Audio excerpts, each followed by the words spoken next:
네, YTN 라디오 이재은의 뉴스 정면 승부 일부 오늘의 주요 뉴스 정리하는 뉴스 인앤아웃으로 시작하겠습니다. 오늘의 주요 뉴스 깔끔하게 정리해 드립니다. 김영민 아나운서 나오셨습니다. 안녕하세요. 안녕하세요. 예, 오늘의 주요 뉴스의 의미 그리고 배경 짚어드립니다.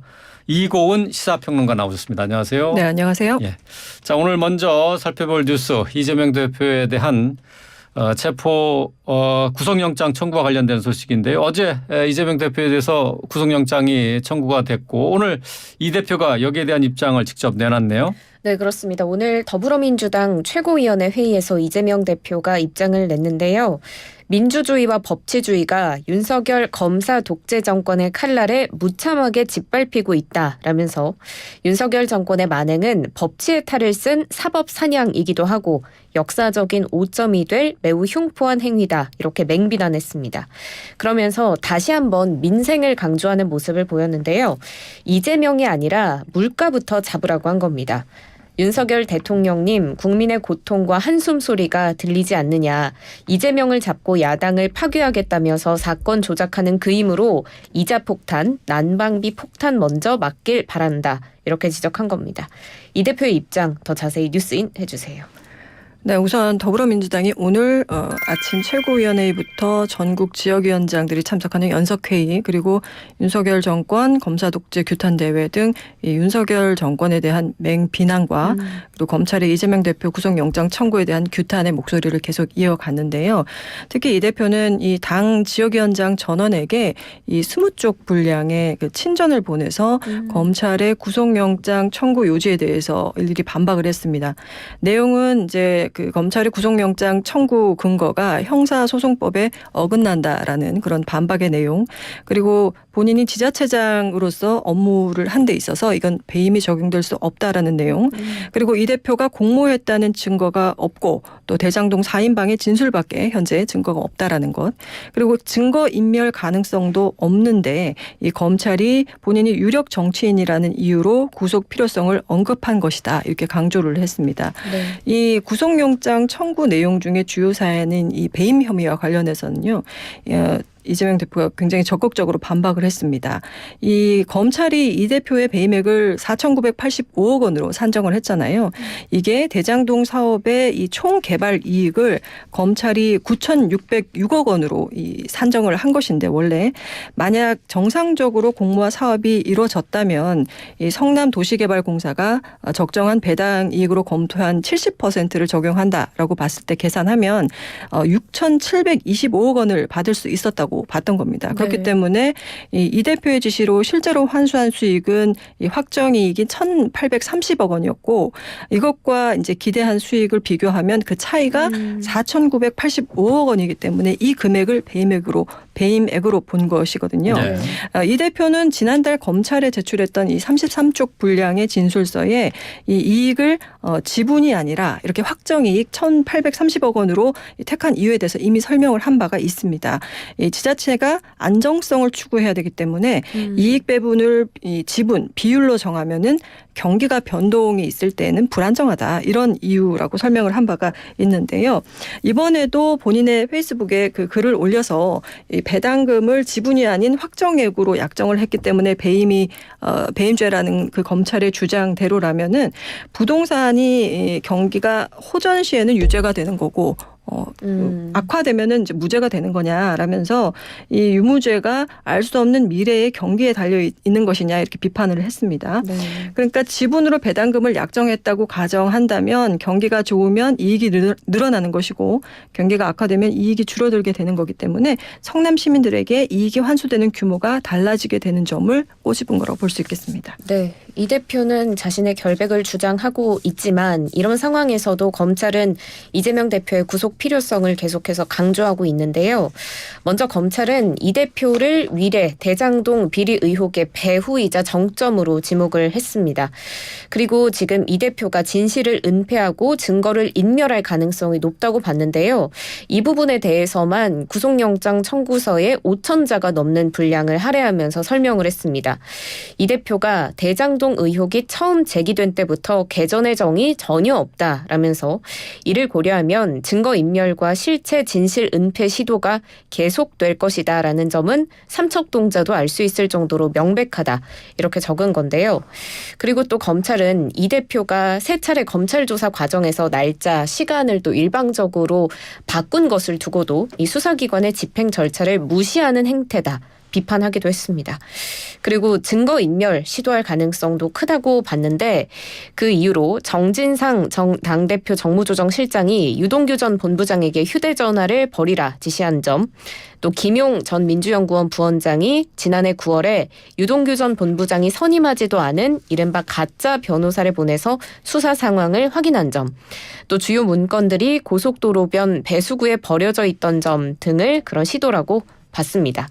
또 이뿐만 아니라 이재명계 좌장으로 분류되는 정성호 의원이 수감 중인 정진상 전 실장, 김용 전 부원장을 면회할 때 알리바이를 만들라는 식의 발언을 한 것도 회유 시도 정황 중의 하나로 영장에 적시했습니다. 검찰이 또 이번 사건이 얼마나 중대한지도 강조했죠. 네, 검찰은 이제 이번 사건의 범행의 그 중대성을 표현하면서 지방자치 권력을 사유화한 시정농단이다 이렇게 규정을 하기도 했는데요. 네. 이게 박근혜 전 대통령의 그 탄핵을 불러일으켰던 국정농단을 연상케 하는 표현이죠. 대장동 사과 관련해서 공범인 유동규 등과 범행을 모의한 정도로 그친 게 아니고 구속요건적 행위를 직접 실행했음이 인정된다. 또 성남도시개발공사에 손해를 가한다는 사실에 대한 피의자의 확정적 인식과 의도가 있었음이 인정된다 이렇게 주장을 했습니다. 이 배임 범죄라는 게 이 과실범이 아니라 고의범이어야만 처벌을 할 수 있기 때문에 그런 점에서 이 확정적인 인식과 의도가 있었다는 것을 강조한 주장인 거고요. 이 검찰은 이 대표가 범행을 정당한 것처럼 보이도록 공공환수라든지 시민구단을 운영했다든지 이러한 모양새를 취했기 때문에 이게 오히려 내로남불이다. 말씀하셨다시피 아시타비, 나는 옳고 남은 그르다라는 뜻의 이런 표현을 쓰면서 강도 높게 비판을 하기도 했습니다. 또 검찰은 그 이 대표가 성남도시개발공사에 끼친 손해액 이 4,895억 원이 이 성남시의 1년 평균 예산의 16%에 해당한다는 점 이런 것도 영장에서 강조를 했고요. 그래서 이러한 점들을 고려하면 징역 11년은 훨씬 넘는 형량이 선고될 정도로 아주 중대한 이 범죄를 저질렀다고 보기 때문에 구속이 필요하다 이런 그 검찰의 결론을 내렸습니다. 네. 검찰에서는 이재명 대표에 대해서 당시 성남시에 위임된 자치 권한을 주민들의 공공복리가 아니라 측근들 또 민간업자들의 이익을 위해서 오남용했다라고 얘기하기도 했었는데요. 자, 앞으로 민주당이 이 법원의 논거에 대해서 어떻게 대응하고 여론전에 나설지 이 부분도 주목해서 봐야 될 부분이 되겠습니다. 자, 계속해서 이번에는 김만배 씨에 대한 영장 심사 소식인데요. 이미 구속기한 만료로 풀려나 있죠. 네, 김만배 그렇습니다. 씨가 오늘 다시 영장이 청구가 돼서 심사를 받고 있죠. 네, 그렇습니다. 구속 여부는 오늘 밤 늦게 나올 것으로 보이고요.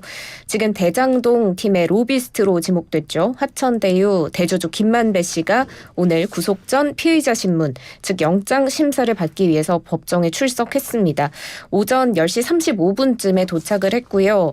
취재진의 질문에는 아무 답변하지 않고 그대로 법정으로 들어갔습니다. 영장 심사는 오전 11시에 시작이 됐고요. 구속 여부는 말씀드렸듯이 오늘 밤 늦게 결정될 것으로 보입니다.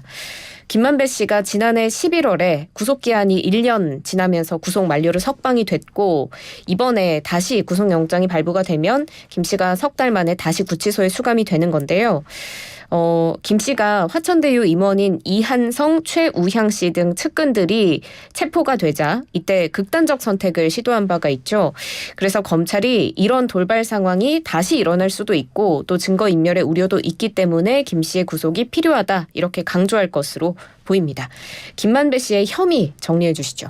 네, 김만배 씨는 대장동 사업의 키맨으로 알려져 있고 지금 재구속기로에 놓여 있는데요.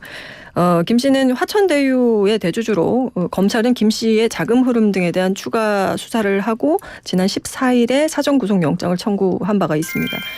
김 씨는 21년 10월부터 지난해 11월까지 대장동 개발 사업 그 관련 범죄 수익 340억 원을 수표로 찾아서 이 차명 오피스텔이나 대여 금고 등에 숨긴 범죄 수익 은닉 규제법 위반 혐의를 받고 있고요.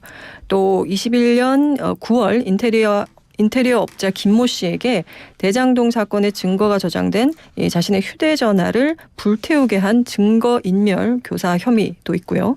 또 지난해 12월 법원의 추징보전명령 집행에 대비해서 동창인 박모 씨에게 142억 원 상당의 수표 실물을 숨기게 한 증거은닉 교사 혐의도 있습니다. 네. 이 검찰은 말씀하셨다시피 오늘 신문에서 이 지난해에 그 김 씨가 극단적 선택을 시도했던 점을 거론하면서 영장 발부 필요성을 강조할 걸로 보이는데 이 김 씨의 신병을 확보해야만 이 김 씨가 숨긴 범죄 수익 이것이 이제 이른바 50억 클럽 관계자들에게 로비 대가로 흘러 들어갔다는 그런 의혹의 진상도 밝힐 수 있기 때문에 이런 계산도 있는 것으로 보이는데요.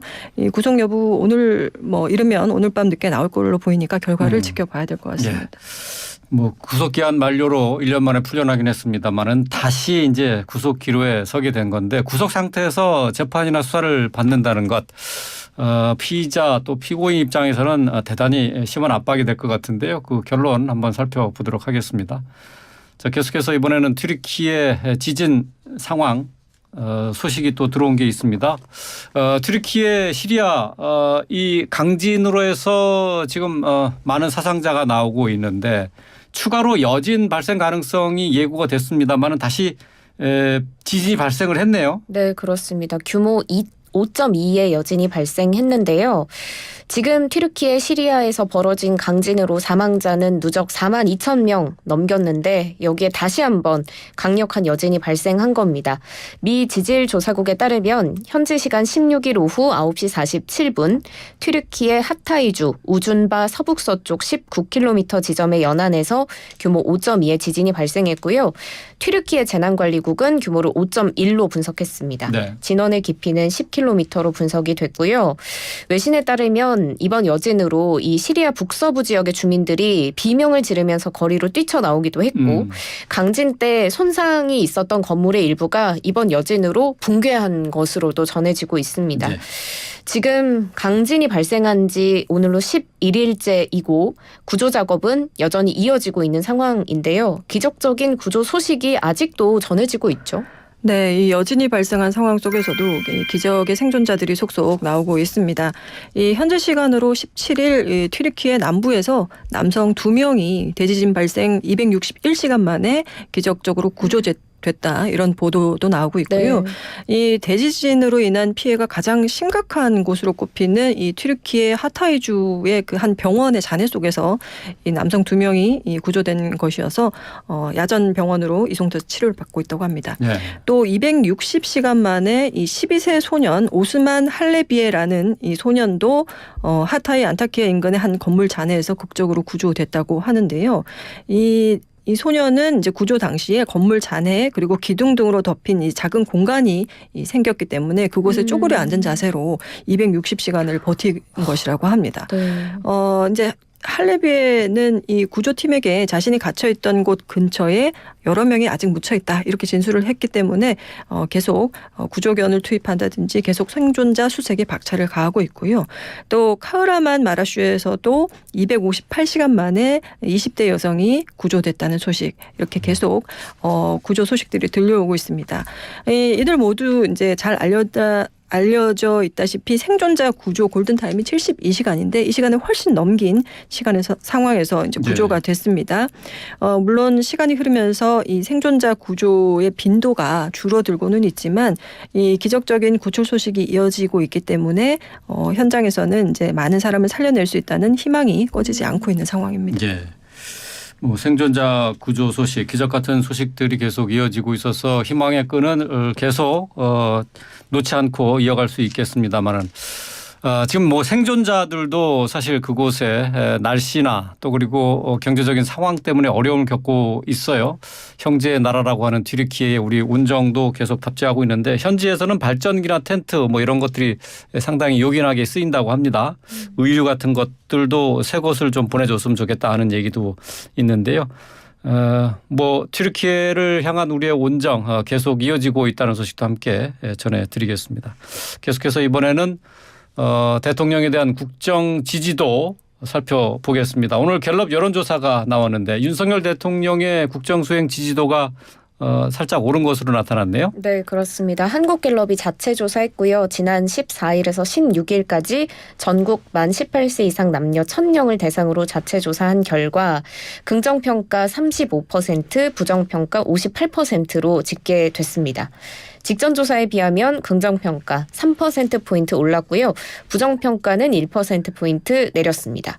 긍정평가는 국민의힘 지지층 그리고 70대 이상에서 좀 높게 조사됐고 부정평가는 더불어민주당 지지층 40대에서 두드러졌습니다. 성향별로는 보수층에서 직무를 긍정하는 비율이 높았고 중도층, 진보층은 좀 낮았습니다. 이번 조사는 전화 면접 방식으로 진행이 됐고요. 자세한 내용은 중앙선거 여론조사 심의위원회 홈페이지 참고하시면 됩니다. 긍정평가, 부정평가 각각의 이유를 뉴스인 해주세요. 네, 지난주 조사에서 지지율이 이제 2주 연속 하락해서 30%대 초반으로 후퇴하기도 했었잖아요. 근데 지금 하락세는 주춤하고 반등세로 지금 돌아섰다. 그래서 네. 30%대 중반을 회복한 상황입니다.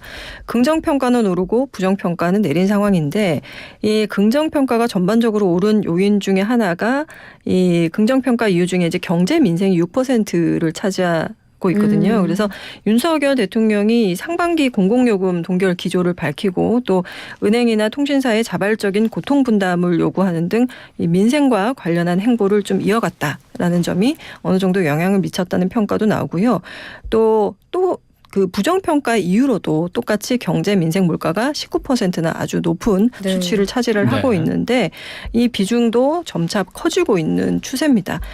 윤 대통령의 민생 행보가 늘면서 이 긍정적인 영향을 미치기도 하지만 또 그만큼 그 이슈 자체에 대한 관심이 높기 때문에 이 긍정과 부정평가에 모두 이 관여를 한 요인으로 보이고요.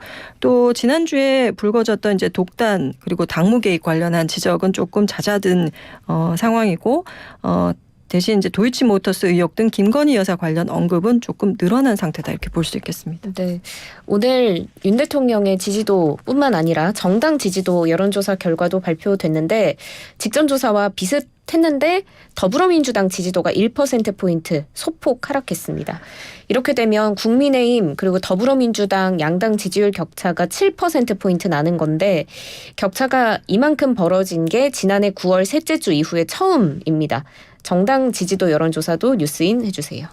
네, 이 정당 지지도가 국민의힘은 37%로 직전 조사랑 같았죠. 네. 이 더불어민주당이 1%포인트 내린 거고 2주 연속 내림세에 있는 건데 이 중에서 이제 정치 성향상 중도층의 이 선택을 보면 국민의힘 지지율이 29%, 민주당 지지율이 23%로 나타났습니다. 네. 이제 1주 전에 비하면 민주당이 30%에서 23%로 7%포인트 줄어든 거고 국민의힘은 25%에서 29%로 4%포인트 늘어난 건데 그렇군요. 이 중도층 여론이 민주당에서 좀 빠졌다 이렇게도 볼 수 있을 것 같고요. 또 이제 이재명 대표의 사법 리스크의 영향 그리고 국민의힘 같은 경우는 이제 전당대회를 앞둔 화제성 이런 것들도 영향을 미쳤다 이렇게 분석할 수 있을 것으로 보입니다. 네. 자, 갤럽의 여론조사 내용 잠시 뒤에 이번 주 승부 시간을 통해서 여론조사 전문가 두 분이죠. 배종찬, 이은영 소장과 함께 좀 더 자세히 정치권에 어떤 움직임이 있었는지 짚어보도록 하겠습니다. 자, 계속해서 우리 경제 다시 한번 좀 진단해 보겠습니다.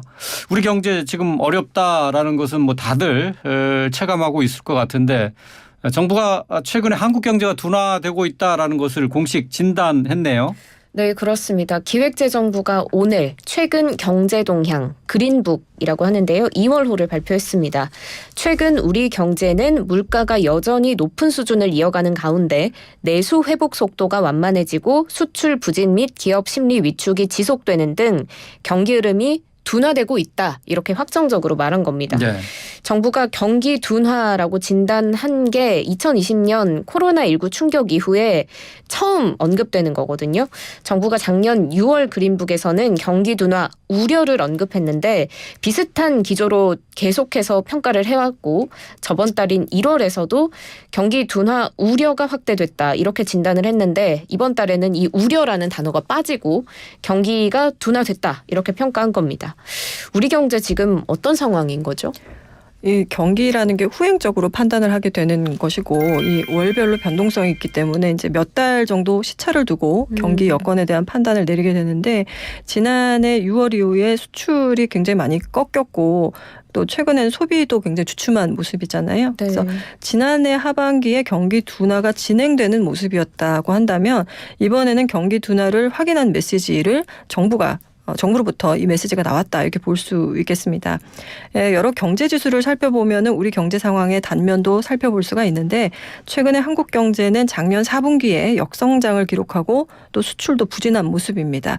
지난해 4분기 실질 국내 총생산은 20년 2분기 이후에 10분기 만에 역성장을 기록했고요. 네. 또 올해 1월 수출은 1년 전에 비하면 16.6% 줄어서 지난해 10월부터 4개월 내내 연속 감소세를 보이고 있습니다. 또 수출 감소에 더불어 1월 무역 적자도 월간 기준으로 역대 최대인 126억 5천만 달러를 기록했습니다. 여기에 이제 내수 회복세도 굉장히 눈에 띄게 둔화하고 있고 네. 경제 심리도 나빠지고 있는데요. 또 대외적으로도 뭐 중국의 리오프닝 그리고 세계 경제 연착륙 기대감, 통화 긴축 기조 등 여러 가지 이게 하방 위험이 교차하기 때문에 이 세계 경제 불확실성이 지속되고 있는 상황이어서 전망이 밝지는 않고요. 또 경기 침체의 징후가 뚜렷해지면서 경기 부양에 대한 필요성도 제기가 되고 있는데 정부는 현 시점에서는 우선 물가 안정을 최우선으로 두고 또 올해 안에 물가가 어느 정도 잡히고 나면은 경기 대응에 총력전을 펼치겠다 이런 의지를 보이고 있습니다. 네. 자, 우리 경제 점차 좀 어려운 국면으로 빠져드는 게 아닌가 좀 우려가 되긴 합니다. 자, 계속해서 지하철 요금과 관련된 얘기 좀 살펴보죠. 65세 이상 승객들은 지하철 무료로 탑니다. 그러다 보니까 지하철 운영하는데 적자가 바로 이 무임승차 때문이 아니냐 하는 것을 계속 지적해 왔는데 중앙일보 단독 보도가 나왔는데 이 무임승차가 지하철 적자의 핵심 원인은 아니다라는 분석 결과가 나왔다고요? 네, 그렇습니다. 국회 국토교통위원회 소속 국민의힘 서범수 의원이 어제 국토교통부로부터 제출받은 지하철 무임승차 관련 보고서에 담긴 내용인데요. 이 보고서는 국토부가 대한교통학회 용역을 발주해서 진행한 거고요. 5월에 최종 제출을 앞두고 있는데 어제 이제 중간 보고 형식으로 국토부에 제출이 된 겁니다. 내용을 살펴보면 도시철도 무임 소송은 매년 증가하고 있으나 운송 횟수 및 열차 편성 수는 변화가 없다. 공익 서비스가 단위 운영비를 증가시키는지 면밀한 검토가 필요하다. 이렇게 밝힌 겁니다. 단위 수요 증가에 따라서 항상 운행 비용이 증가하는 것은 아니지만 도시철도 공익 서비스로 인한 사회적 비용이 존재할 것으로 예상된다라고 적혀 있는데요. 좀 쉽게 풀어서 이야기를 해보자면 무임소송 승객 65세 이상 승객이 늘었지만 그렇다고 열차 편성을 늘린 것도 아니기 때문에 네. 이 무임소송 승객이 비용 상승에 영향을 미친 게 아니라는 겁니다. 하지만 이런 공익적 서비스가 사회적인 논란을 야기하고 있기 때문에 이게 일종의 비용으로 작용하는 거다. 이런 분석입니다. 지금 말씀하신 것처럼 서울시나 지자체는 이 도시철도 적자의 원인으로 무임승차를 꼽았는데 이들의 주장과 반대되는 내용의 연구 결과가 제출이 된 건데요. 보고서 내용 좀 더 자세히 뉴스인 해주세요. 네, 일단 이제 보고서 내용을 보면 결론적으로는 이제 무임승차로 인한 이 손실액 추산이 우선돼야 되는데 이 무임승차로 인한 운행 비용은 증가하지 않는다라고 보고 있기 때문에 이 정부의 이 반대 입장을 강화한 것이라고 볼 수 있을 것 같습니다. 이 지자체가 이 중앙 정부로부터 이 재정 결함에 대해서 이 지방 교부세라는 것을 받거든요. 근데 네. 그 중에서 보통 교부세라는 게 있습니다. 이거는 이제 총체적인 행정 소요를 위해서 산정된 금액이라고 볼 수 있는데 교부 후에 사용 용도를 정하는 거는 이제 지자체의 자율이라는 내용이 보고서에 담겨져 있거든요. 그래서 국토교통부가 이미 도시철도 노후시설과 이 차량 개선을 위해서 2022년에 1,445억 원을 지급을 했다. 그렇기 때문에 이 지자체 스스로 이 문제를 해결하라 이런 취지의 내용이라고 볼 수가 있고요. 다만 이 보고서에서는 고령자 인구 비중이 급증함에 따라서 장래에 그러니까 현재는 아니라는 거고요. 이 공익 서비스 제도의 지속 가능성을 검토해야 된다 이런 내용은 있습니다. 이 전체 인구 감소로 인해서 유임승차 인구 자체가 줄고 있고 네. 또 고령화 속도도 빠르기 때문에 무임승차 승객이 빠르게 늘기 때문에 이 적극적인 대응할 필요성을 강조하기는 했습니다. 뭐 이런 내용들을 토대로 보면 이 무임승차에 따른 적자 비용을 지금 당장 정부가 지자체에 보전해 주는 것은 사실상 쉽지 않아 보이고요. 또 법률적으로도 도시철도의 경우에는 이 공익 서비스 보상에 관한 법률이 없어서 보전 방식이나 규모를 파악하는 게 어렵다는 게 이 보고서 내용입니다. 이 문제는 이런 상황이 이어지면은 당장은 아니더라도 지하철 요금의 인상 폭이 언젠가는 커질 수 있다라는 점인데요. 지금 중앙정부가 관리하는 공공요금이 당분간 동결이 됐고요. 또 네. 서울시도 당초 4월에 시행하려던 지하철 요금 인상을 하반기로 미루기로 결정을 했거든요. 그래서 하반기에 한꺼번에 요금을 올리게 되는 그런 인상폭이 갑자기 커질 수 있다 이런 우려도 나오고 있습니다. 네. 보고서 내용은 좀 애매한 것 같습니다. 어쨌든 뭐 65세 이상의 승객들이 지하철을 타든 안 타든 지하철은 그대로 운행되는 것 아니냐 하는 점에서 특별히 지하철 운영의 적자 원인이 되지 않는다라고 했지만은 그러면서 이제 고령자 인구 비중이 이제 급증하니까 장래 공익 서비스 제도가 지속 가능성이 있느냐 지속 가능성에 대해서 좀 생각을 해봐야 된다 그런 내용인 것 같은데요. 뭐 어쨌든 65세 이상 노인들의 무임승차 문제 이거는 앞으로도 계속 논란거리가 될 것 같네요. 자, 오늘 주요 뉴스 정리한 뉴스 인앤아웃 여기서 줄이겠습니다. 이고은 시사평론가 김영민 아나운서 함께했습니다. 고맙습니다. 고맙습니다.